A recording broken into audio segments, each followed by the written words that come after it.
जल रहा है, अभी देख सकती हो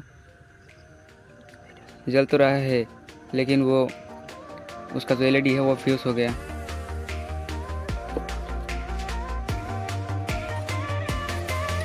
अब हम उस बॉक्स को निकालेंगे, बाहर निकालेंगे।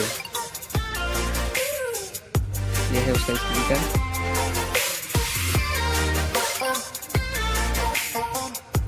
वो जो 3 पिन दिखे है ना, वो है उस वायर से दूसरों को ही यूज़ करते हैं उस वायर से। वो जो तीनों पिन दिखाई दे रहे हैं आपको, एक मल्टीमीटर के अंदर कुछ इतना ही चीज़ होता है। आप लोग को इस वीडियो कैसा लगा? अच्छी लगा है तो एक लाइक कर देना, और चैनल पे नए हैं तो प्लीज़ एक सब्सक्राइब कर देना। आज के लिए बस इतना ही।